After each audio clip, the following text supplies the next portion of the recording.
오늘의 설교 제목은 눌림에서 누림으로라는 제목입니다. 눌림에서 누림으로.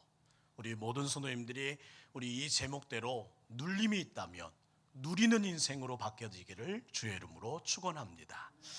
이것은 무엇일까요? 한번 맞춰보세요. 2019년 기준으로 이것은 2014년에 비해 무려 28%가 증가하는 추세를 나타내고 있습니다. 어른들의 문제가 아니라 10대, 20대에까지 발생하는 그런 상태가 되었고요. 가파른 증가세로 젊은이들이 또한 학생들이 가슴을 아파하는 일들로 보여지고 있습니다. 세계보건기구는 그 증상을 다 같이 10가지로 정리를 했는데요. 한번 항목을 읽어드릴 때 자가 진단도 한번 해보셨으면 좋겠어요. 첫 번째, 우울한 기분이 듭니다. 두 번째, 흥미와 즐거움이 상실했습니다. 피로감이 증가하고 기억력 감퇴 등으로 고통받습니다. 집중력과 주의력이 감소했고 자존감과 자신감이 감소했습니다. 자신이 쓸모없다는 생각이 들었습니다. 미래가 비관적이고 자살에 대한 생각까지 찾아왔습니다. 어느 날부터인가 수면 장애가 있고 이제는 심지어 식욕이 없습니다. 무엇에 대한 증상이라고 생각되십니까? 바로 우울증입니다. 우울증은 마음을 어둡게 하고 무겁게 합니다. 어떤 의사는 우울증을 이렇게 정의했어요. 마음의 감기. 감기에 안 걸려본 사람 없습니다. 일주일 정도 지나면 다 없어지고 또한 나으면 괜찮아집니다. 그러나 감기가 지속되면 다른 질병들이 야기됨을 통해서 또한 문제가 커지는 것처럼 우울증도 지속되면 문제가 됩니다. 최근 코로나 확산으로 각 변화가 또한 큰 변화가 닥치면서 우울증과 무기력증을 호소하는 많은 사람들이 생겼습니다. 일명 코로나 블루라고 명명합니다. 우울할 때가 있습니다. 불안과 두려움이 가슴을 답답하게 합니다. 이제는 언제부터인가 주변 사람들과의 관계도 끊어지기 시작했고, 아니 경계심이 들어 마주하는 일을 회피하고 있습니다. 이런 증상이 지속되고 있다면 분명 영혼의 건강이 위협받고 있다는 사실을 잊지 마시고 여러분 건강을 달라 기도하며 여러분의 건강을 되살펴보는 여러분 되기를 간절히 원합니다. 이런 마음들이 드는 분들에게 제가 방법 하나를 알려드리려고 해요. 아침에 일어나면 거울에 비친 자신의 얼굴을 마주하는 겁니다. 그리고 얼마나 늙었는지, 얼마나 주름이 살았는지 많아졌는지 그 개수를 세라는 게 아니고요. 내 눈동자를 바라보는 겁니다. 내 눈이 맑은가? 내 눈이 밝게 빛나고 있는가? 아니면 총기가 점점 사라지고 있는가? 슬픔의 눈인가? 탄식의 눈인가? 절망하고 미워하는 눈인가? 아니면 한이 맺힌 눈빛인가를 확인하자는 말입니다. 우울한 눈이 되면 얼마 되지 않아 얼굴까지 어두워지고 표정이 어두워집니다. 그래서 항상 자신의 눈빛을 확인할 필요가 있다는 거예요. 또한 우울증이 재발하는 공통적인 이유가 있답니다. 그 이유를 연구해 봤더니 말을 많이 하든 적게 하든 꼭 그 사람들 가운데 공통점은 한숨을 쉰다는 거예요. 아침부터 땅이 꺼져라 한숨을 쉽니다. 한숨이 길어지면 깊어질수록 기분은 자꾸 가라앉습니다. 자신의 의지와 무관하게 의욕이 상실되고 점점 죽고 싶다는 생각까지 치닫습니다. 지난주는 숨을 고르라 말씀드렸는데 오늘은 더 깊은 한숨에 대한 문제를 해결해 보고 싶습니다. 사랑하는 성도 여러분, 아무리 한숨이 쉬어질 상황이라 할지라도 우리들은 참아보자는 말입니다. 내가 한숨을 쉬고 있다는 것을 확인했다면 바로 거절하자는 말입니다. 그리고 오히려 한숨을 쉴 호흡으로 무엇을 해라? 지난주 말씀드렸지요. 찬양을 시작하는 겁니다. 나는 믿네. 주의 능력으로 내 삶 새롭게 되리. 나는 믿네. 주의 능력으로 담대히 나아가리. 주와 함께 싸워 승리하리라. 날마다 믿음으로 나 살아가리라. 나는 믿네. 주의 능력으로 내 삶 새롭게 걷게 되리 나는 믿네. 주의 능력으로 담대히 나가리라. 주와 함께 싸워 승리하리라. 날마다 믿음으로 나 살아가리. 한숨이 쉬어질 때 찬양으로 바꾸자고요. 나는 거절합니다. 한숨을. 나는 한숨이 쉬어질 상황인 걸 알지만 참아내렵니다. 아니, 오히려 찬양하겠습니다. 지난주에 말씀드렸듯이 다윗은 극심한 고난을 겪었고 사람들로 하여금 상처를 받았던 인생입니다. 가끔 인생을 포기하고 싶을 정도로 치닫는 어려움이 한이 없었습니다. 그러나 늘 주님을 사랑을 의지했고 주의 구원을 기뻐하면서 주의 은혜를 찬송하였더니 그의 인생이 눌림에서 누리는 인생으로 바뀌어졌다는 것을 고백한 시가 바로 시편이라는 말입니다. 찬양을 시작해 보세요.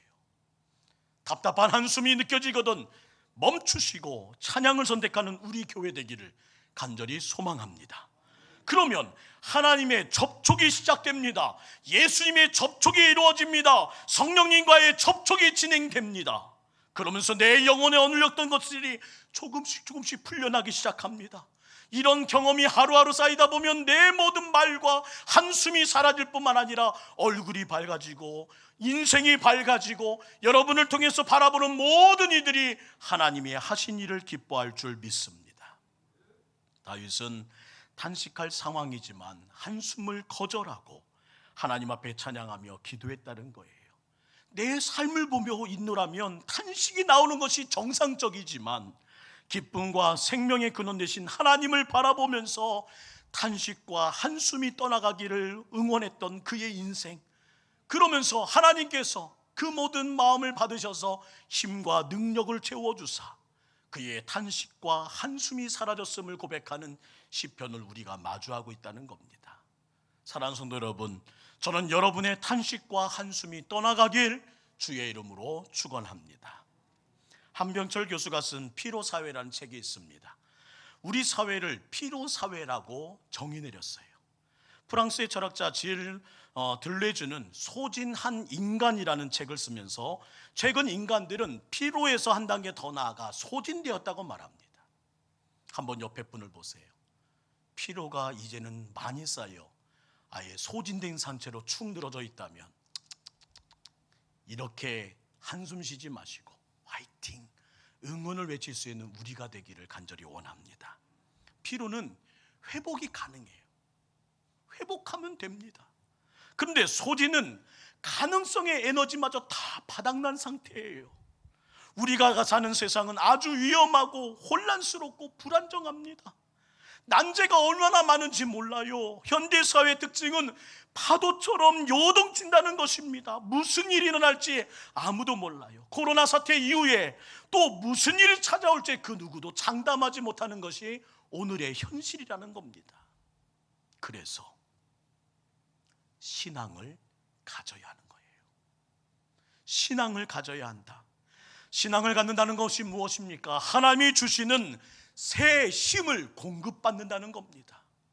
소진이 아니라 영혼의 즐거움이 재생산되는 그 자리, 재활성화되는 그곳이 어딜까요? 바로 오늘 예배의 현장임을 잊지 마시고 여러분이 이 예배를 통해 다시 회복되는 은혜, 재생산되고 재활성화되는 살아나는 역사가 있기를 주의 이름으로 축복합니다.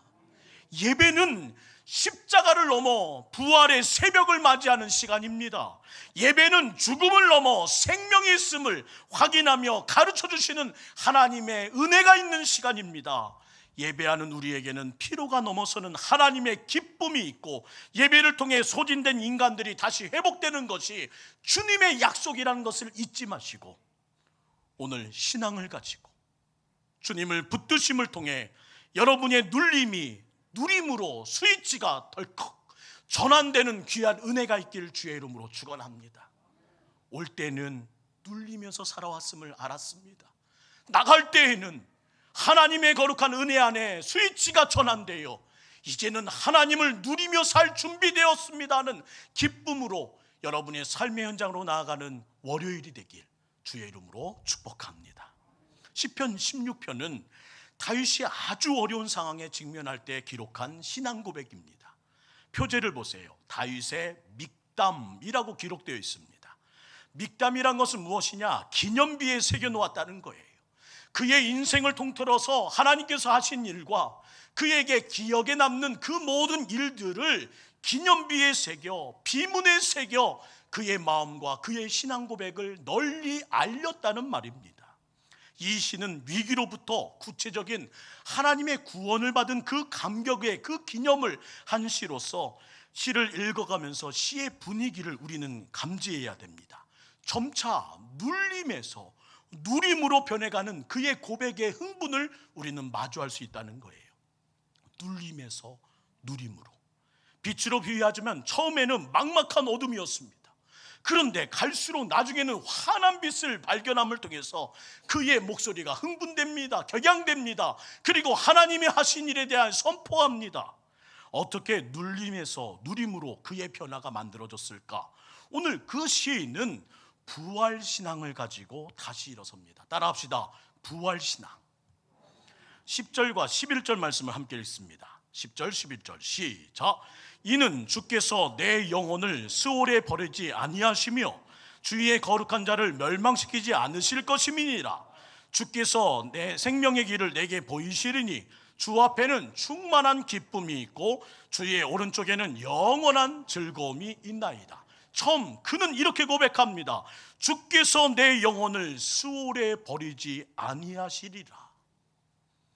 메시아 된 예언이며 부활을 주제로 한 그의 결론입니다. 그는 확신에 찬 부활신앙이 녹아져 있어요. 주님이 어찌 내 목숨을 무덤에 버려두시며 주님을 사모하는 내 몸을 어찌 썩게 버려두실 것입니까? 그런 일은 없습니다. 왜냐하면 나는 하나님의 자녀입니다. 나는 하나님의 구원의 약속을 받은 자입니다. 세상 끝날까지 주님은 나를 책임지시리라 언약을 맺으신 나의 아버지시며 나는 그분의 자녀입니다. 그러므로 나는 믿습니다. 그럴 일 없습니다. 주님이 내 목숨을 무덤에 버려두실 일, 주님께서 이 몸 썩게 하시며 병들게 하시며 추락케 하실 일 내 인생에는 없습니다. 믿으시면 아멘. 이 부활신앙으로 다윗은 서 있다는 거예요. 세상의 위기 가운데 가장 큰 위기가 죽음 아닐까요? 죽음의 위력은 엄청납니다. 다 흔들어 놓습니다. 암진단을 받으면 어떻게 되죠? 모든 것이 흔들립니다. 믿었던 믿음까지도 흔들립니다. 삶이 흔듭니다. 마치 폭풍아 치는 것처럼 우리의 모든 것이 흔들려 정신을 차릴 수 없습니다. 그러나 죽음조차도 그를 흔들 수 없다면 그를 흔들 수 있는 것은 이 세상에 그 어느 것도 아무것도 없다는 것을 다윗은 선언하는 것입니다. 부활신앙을 확실히 가진 성도는 결코 흔들리지 않습니다. 부활하신 예수님에 의하여 죽음은 새로운 문이 될 것이며 그 모든 이후에는 내게 영생이 있고 또한 주님을 마주할 때까지 내가 너를 눈동자같이 지키라 하셨는데 하나님은 이 생에서도 저 생에서도 나의 모든 것을 책임져 주실 하나님을 믿으시면 오늘 여러분의 인생은 결코 흔들릴 수 없음을 확신하고 신뢰하기를 주의 이름으로 축원합니다. 따라합시다. 부활신앙을 소유하자. 부활신앙을 소유해야 된다는 거예요. 주께서 내 영혼을 무덤에 버려두실 일 있다 없다? 있다 없다? 없다. 그럴 일 없다. 저는 여러분이 이 믿음을 선언하며 살아가는 여러분 되기를 주의 이름으로 축원합니다. 그럴 일 없습니다. 내 인생에 추락할 일 없습니다. 주님이 나를 이렇게 죽게 하실 일 없습니다. 우리 가정을요, 우리 교회를요, 이 나라를요, 그럴 일 없어요. 저는 여러분이 믿음 안에서 선언하는 하나님의 믿음의 종이 되기를 주의 이름으로 축원합니다. 왜 우려하세요? 왜 얼굴을 찌푸리고 굳어지실까요? 왜 마음속에 한 맺힌 분노로 대체 어디까지 그것을 품고 가시겠습니까? 다윗은 부활신앙으로 인해서 기쁨과 즐거움을 노래합니다. 내게 이것이 결론이 아님을 믿었기에, 그럴 일 없다고 선언했기에 그는 그 모든 것을 이겨내어 이렇게 고백하지 않습니까? 하나님 앞에 기쁨이 있고 하나님 오른편에 영원한 즐거움이 있나이다. 그의 인생을 죽음에서 기쁨으로, 절망에서 즐거움으로 바꾸신 하나님의 거룩한 일을 바라보며 믿는 가운데 그는 선언한다는 것입니다. 저는 여러분이 하나님 앞에 있는 기쁨을, 하나님 오른쪽에 있는 영원한 즐거움을 누리는 저와 여러분이 되기를 간절히 부탁드립니다. 오늘 그 일을 위해서, 그 공급받는 그 부활신앙의 거머쥔 자가 되기 위해서 우리는 무엇을 해야 될까요? 그것은 바로 곁에 계신 하나님을 찾아야 한다는 겁니다. 1절 말씀 함께 읽습니다. 시작. 하나님이여 나를 지켜주소서. 내가 주께 피하나이다. 내가 어려움을 만났습니다. 극심한 고통을 만났습니다. 내 힘으로 해결할 수 없는 일을 만났습니다. 그때에 우리가 할 일은 곁에 계신 하나님을 찾아야 된다는 겁니다. 하나님이여, 하나님이여. 주님을 부르짖으며 곁에 있는 하나님을 찾을 때 승리할 수 있고 믿음이 생기며 그럴 일 없습니다는 굳건한 확신이 생긴다고 주님은 약속하시는 거예요. 다윗은 왕이 되기 전에 사울의 끊임없는 추적의 쪽에 위기를 만났습니다. 왕이 된 후에는 수많은 전쟁으로 그의 생명이 왔다 갔다 하는 인생을 살았어요. 그리고 말년에는 심지어 아들의 반란까지 겪게 됩니다. 하지만 그는 당하는 마음 아픔이 크면 클수록, 당하는 고난이 극심하면 극심할수록, 내가 이기면 이길 수 없는 그 모든 상황에 치닫을수록 그는 외쳤다는 겁니다. 하나님이여, 하나님이여. 오늘 이 시대에 우리가 찾아야 될 이름이 무엇입니까? 하나님이여. 우리의 현실화친 이 모든 폭풍을 이길 방파제 되신 하나님을 부르짖어 찾아야 되지 않을까요? 여러분 곁에 계신 하나님을 부르셔야 합니다. 하나님이여 나를 지켜주소서, 나를 붙들어 주소서. 그 가운데 하나님이 여러분을 붙들어 주시고 여러분을 만족시켜 주실 줄 믿습니다. 이게 다윗의 지키는 방법이었다고요. 2절 말씀 볼까요? 이렇게 붙잡아 주신 다윗, 하나님이 함께 하신 그리고 만족시킨 다윗의 고백입니다. 2절 시작. 내가 여호와께 아뢰되 주는 나의 주님이시오니 주밖에는 나의 복이 없나요. 이 문장 하나는 꼭 외워놨으면 좋겠어요. 주는 나의 도움이시니 주밖에 나의 복이 없습니다. 주는 나의 도움이시오니 주밖에 나의 복이 없습니다. 하나님은 나의 주님, 주님 떠나서는 내게 아무 행복이 없습니다. 아무 행복이 없어요. 우리는 이 고백을 우리의 기도로 삼기를 간절히 원합니다. 그러면 이 말씀은 곧 능력으로 나타날 것입니다. 다윗은 모든 것들을 향한 마음 가운데 이렇게 정리해요. 돈을 사랑하는 것, 명예를 사랑하는 것, 권력을 차지하는 것 결코 최고의 행복이 아닙니다. 주님을 떠난 어디에도 행복은 없었습니다. 하나님은 이런 다윗의 모습이 마음에 드셨습니다. 주는 나의 힘이요, 주는 나의 길이요, 주는 나의 즐거움이요, 주는 나의 기쁨이십니다 찬양하는 그 다윗이 너무나 사랑스러우셨습니다. 페르시아 문학의 최고 인물로 꼽히는 루미가 쓴 시 가운데 예쁜 봄꽃이 피는 과수원으로 연인을 초대하는 시가 있어서 잠깐 소개하려고 합니다. 이런 내용이에요. 오세요, 봄의 과수원으로 오세요. 꽃과 촛불 그리고 포도주가 여기 있습니다. 당신이 오지 않으시면 이런 것들이 무슨 소용이 있나요?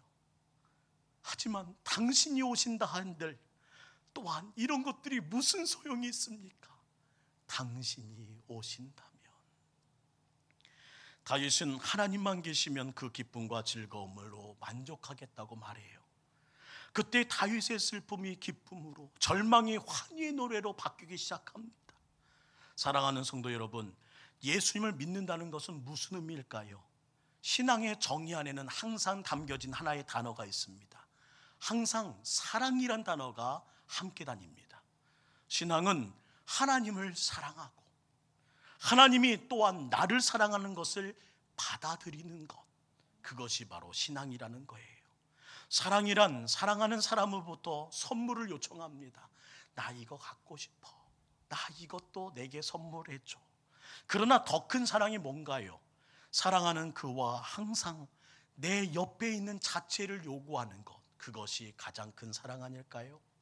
분명 선물 때문에 기뻐하고 선물 때문에 좋아했던 사랑으로 시작된 나의 신앙이었지만, 그것을 채워주시는 은혜로 기쁨으로 교회에 오는 일이 즐거웠지만, 신앙이 점점 성숙해지니 이제야 알 것 같아요.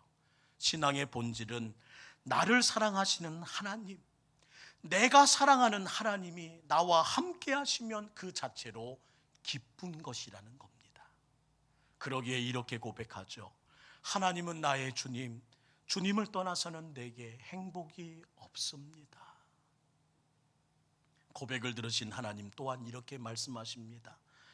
네가 내 앞에 있는 것만으로도 나는 좋단다. 오늘 이 자리에 찾으신 여러분을 향해 하나님이 주신 말씀이라 믿습니다. 네가 내 앞에 있는 것만으로도 나는 좋단다.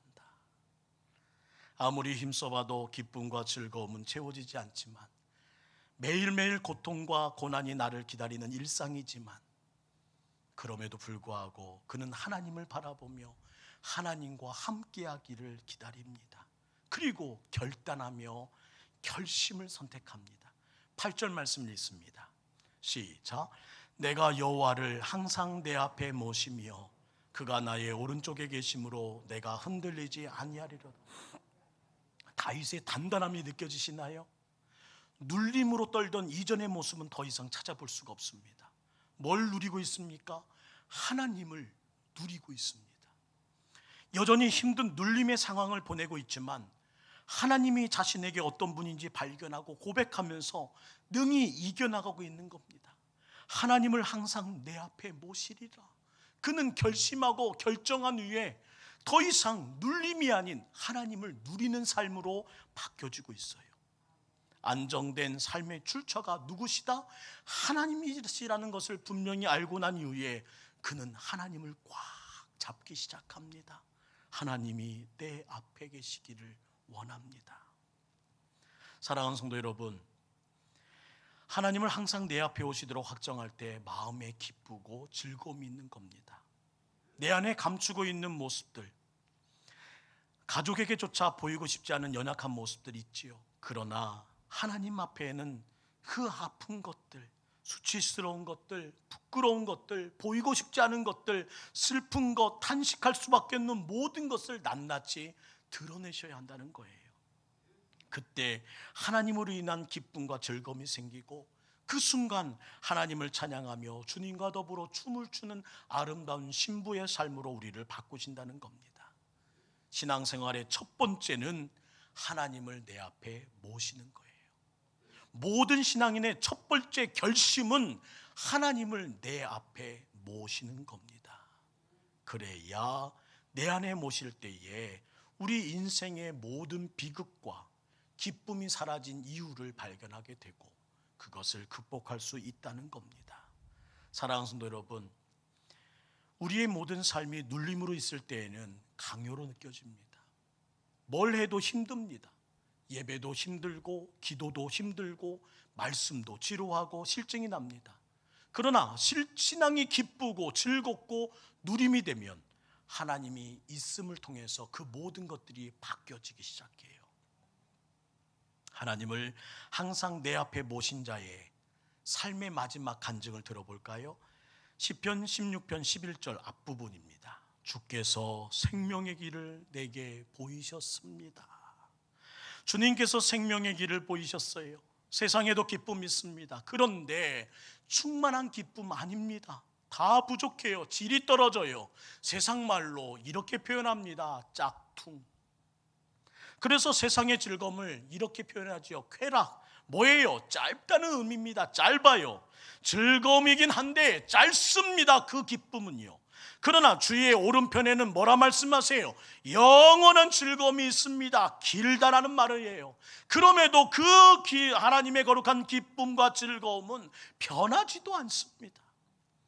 충만한 기쁨과 영원한 즐거움을 누리는 그 모든 삶이 우리의 자격이고 우리의 권리임을 잊지 마세요. 그 출처가 어디라고요? 어디서부터 그 일이 올 수 있다고요? 하나님을 항상 내 앞에 모시는 순간부터. 사랑하는 성도 여러분, 저는 우리 동북교회가 환경 때문에 울고불고 하지 않았으면 좋겠습니다. 보이는 것 때문에 이리 흔들리고 저리 흔들리지 않았으면 좋겠습니다. 우리의 모든 것 하나님께 달려 있습니다. 과거도 그랬고 현재도 그랬고 미래도 그렇습니다. 모든 것 하나님의 손에 달려 있습니다. 그냥 속히 하나님 앞에 다시 나아가 하나님을 내 앞에 모셔야 된다는 사실을 잊지 마시고 이 모든 삶의 전화위복을 만든 우리 모든 다윗의 영생처럼 우리 모두가 바뀌어지기를 주의 이름으로 축원합니다. 오늘은 위기의 시대입니다. 불안정한 시대예요. 사람들이 두려워 떨고 있고 시대는 답을 찾지 못합니다. 그래서 우리는 필요한 시대에서 이제 소진된 삶을 살아가는 추락한 인생을 살아갑니다. 어떤 시대보다 우울증이 창궐하여 우리뿐만 아니라 젊은이들까지 끙끙 앓고 있습니다. 미래를 알 수 없는 어둡고 혼탁한 시대. 길은 오직 하나밖에 없어요. 바로 하나님께 초점을 맞추는 겁니다. 오직 하나님께 피하는 자가 복이 있음을 잊지 않는 겁니다. 이 세상 속에 함몰되지 않고 기뻐하고 즐거워하도록 이끄신 하나님의 은혜를 모두 다 거머쥐고 다시 눌림에서 누림으로 인생이 전환되는 여러분 되기를 주의 이름으로 축원하며, 오시기 전까지는 눌림의 인생이었지만 이 예배 후에 기도하는 후에 나갈 때에는 누리는 인생으로 바뀌어지는 여러분 되기를 주님의 이름으로 축원합니다.